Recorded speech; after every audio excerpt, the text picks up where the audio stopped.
All right, guys, let's do a little charting session.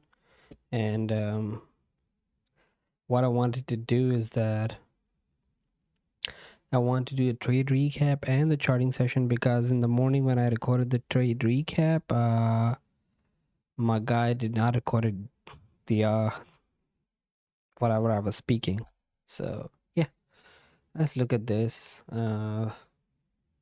We had an all-time high on Thursday that we took today on ES, and on NASDAQ we already took that guy over on Wednesday. So ES cashed up later today. This was Thursday, which was today's day, and we'll see what we did on Thursday. So looking at this fair value gap over here, it's a prominent fair value gap because it has provided multiple supports throughout. We'll notice that on ES as well, just for completeness sake, and then we'll see where we reversed. We had these equal lows over here that we took today, and then on ES we did not come down. We have made an SMT with ES over here, if you can see. Let's put that out on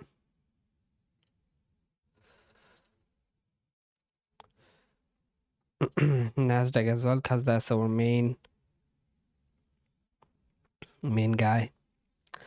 So this one, this here, we had an SMT over here for this. We had SMT yesterday. Okay, so going into the morning, right? Look at this, 10:09 a.m. At 9, we took out the previous low, this guy over here. Previous high, sorry. Let me show you this guy over here. We took that out. And we did not take it out on ES. So we made a small SMT, but we gave a big move on NASDAQ. And then went tap here. What is that? That is another fair value gap. Let's make it a little bit bigger. That is another fair value gap on the hourly, which we tapped and then went back up. At the same exact time, we did not go down and we made an SMT here. So we have another SMT with this guy over here. Let's name it SMT. And we rushed up. Repriced ourselves over here. What is this? This is a high on NASDAQ and this is a high. We did not make an SMT on this one. Actually, we did. So we took this high on NASDAQ, but we did not take this high on ES. We make another SMT and we rush down to where? Taking out these sell side liquidity. What can we see tomorrow? We broke down over here, we broke down over here, change in state, went back up, tapped this order block, rush down again. Now I think we'll tap that order block again and then go down. So if we look here, we can see that the most prominent level that we can expect after this is 800, that we can expect to go easily for sure. Let's mark that out and see what is there, what is the important factors that can help price go there. This line over here, okay, this line over here, and then 700 itself, And then if we stretch it, we can go to all time, not all time, but to the lowest towards 22,500, which we can see on the daily. But for now, let's go to a daily chart and see what is happening there. So on a daily chart, as you can see, we just took out this liquidity. If we look at the daily chart, so once you do that, you go back into imbalances. We took the liquidity over here. As you can see this, we went back to imbalance. We took this liquidity over here, the top one, right? We made another high. Then we took it out the next day. And now what we have to do, we have to reach into another area of liquidity. It can be an order block or a fair value gap, which aligns actually with our target over here. So what we can expect is we can expect the price to go back to this fair value gap in the upcoming days. Or better yet, we can expect the price to come in this fair value gap, which would be next to this breaker, right? 22,000. What is this? Something like this, which is an order block. We can easily expect that. Anyways, what if we go to a weekly? Okay, look at this. On a weekly, we took this out, and probably because whenever we take a liquidity out, guys, we go back to an imbalance. Like when we took this liquidity, low resistance liquidity over here, right? We tapped into this, or went back, tapped into this fair value gap. When we took this liquidity, went back, we made immediate rebalance, small fair value gap, order block, went up, took this liquidity, order block, took this liquidity, come back to order block, go up. That's how price moves. So I'm not sure because we're still at all-time highs, but we can expect prices to go down. And after looking at these, what has been happening, we have seen a break of structure finally on the charts. As you can see over here, we did not close below this, so we did not have a break of structure over here. But here, as you can see, we took the high, we did a break of structure, we closed below this, so bodies closed below this, and then the body closed below this. This is a break of structure. So what we can expect is lower prices. So now we can also expect, like if we look at the monthly chart over here, right? On a monthly chart, we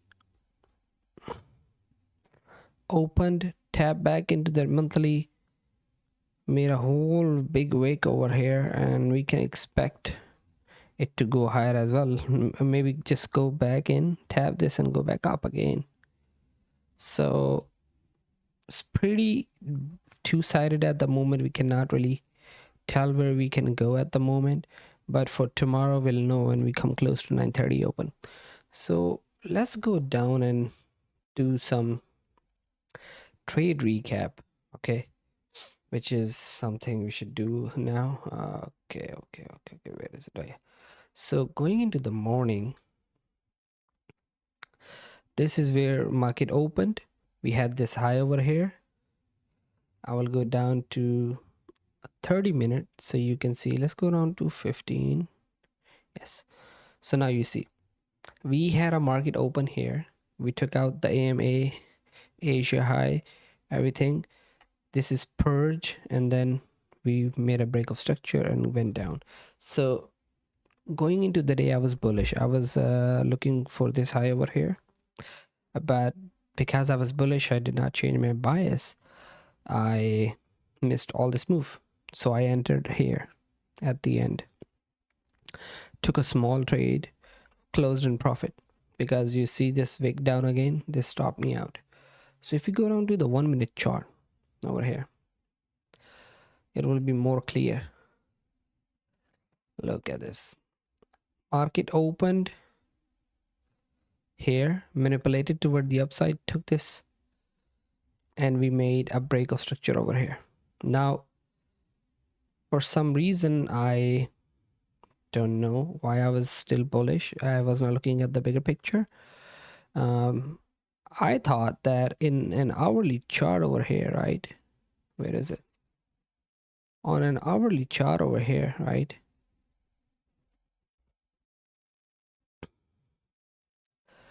That we will go down from here, touch this order block and go back up. Or maybe this fair value gap and go up. But the draw was down there. My draw was bullish. What actual draw was not bullish, so it happens. It's okay. But the good thing is I did not like rushed entry on the long side.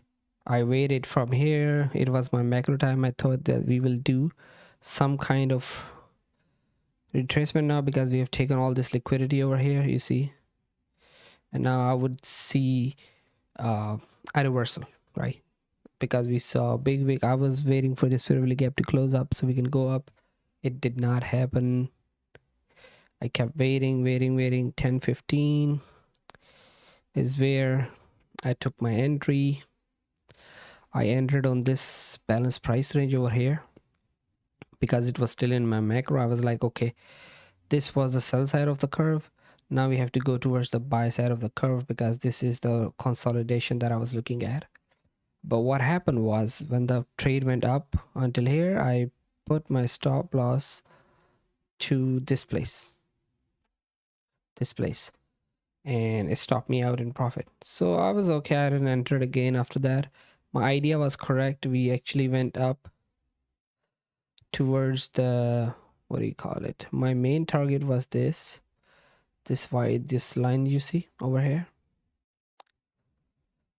We did went up, but after pulling back once again. So what can I learn here today? I need to look at things on a broader picture. I cannot be too zoomed in.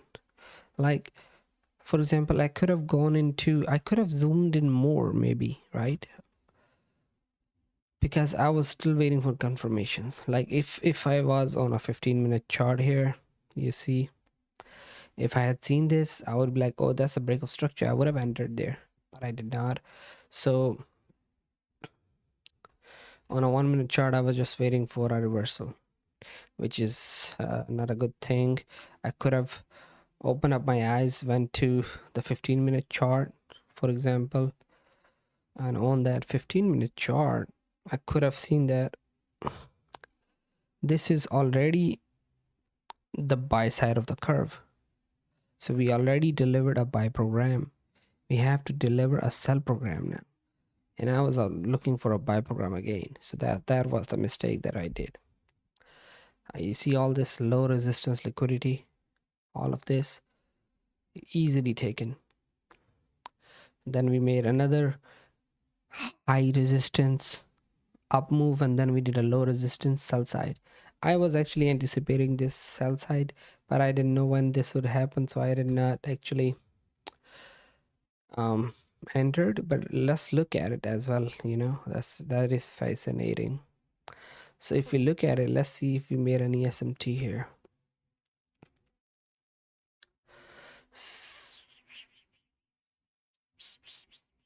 I think we made an SMT with this guy. What is it? Oh, we actually made an SMT here. We made an SMT in this. We went down, went up.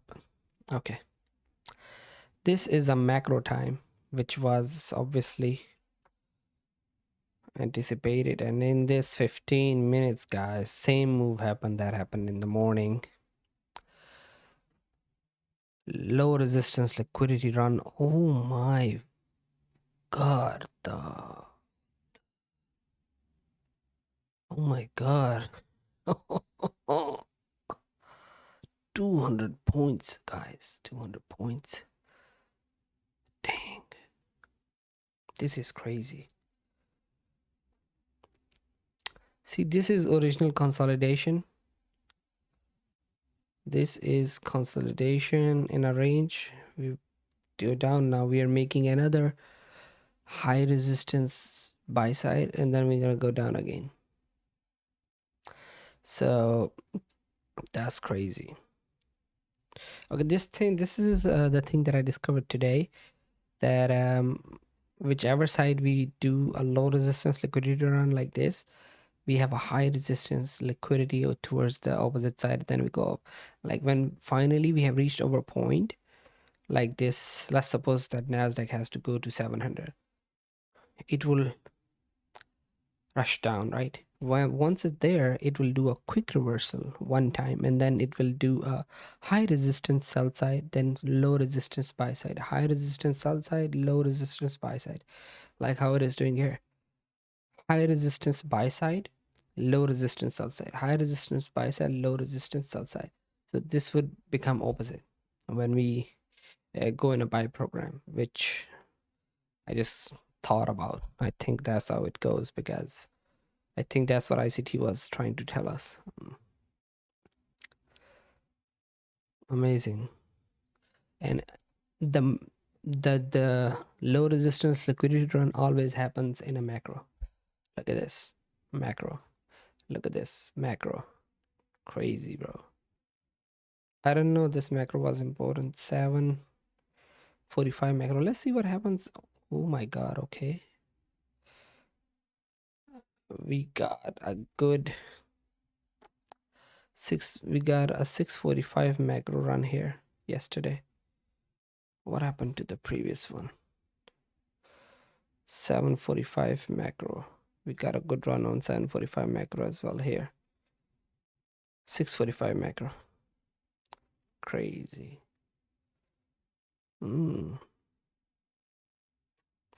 So this thing repeats. 6:45 macro over here. Rush up. 7:45 macro again. Sweep. Go up.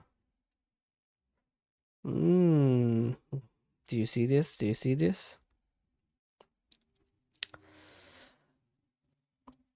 6:45. This 7:45 macro again.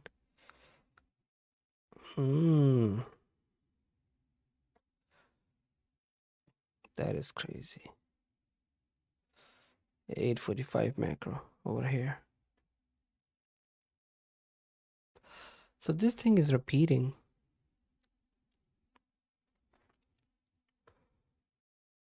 This was a crazy day.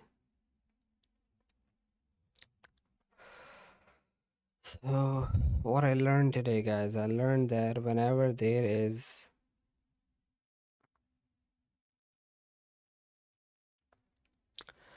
a liquidity run and opposite side going on, I should take it as purge and revert, and I should look at these breakout structures. If it was just a sweep of liquidity, that would be something else, but this just moved in. That means that we broke structure. Yeah, that's about it. We can say it's a charting session. We can say it's recap, both of them.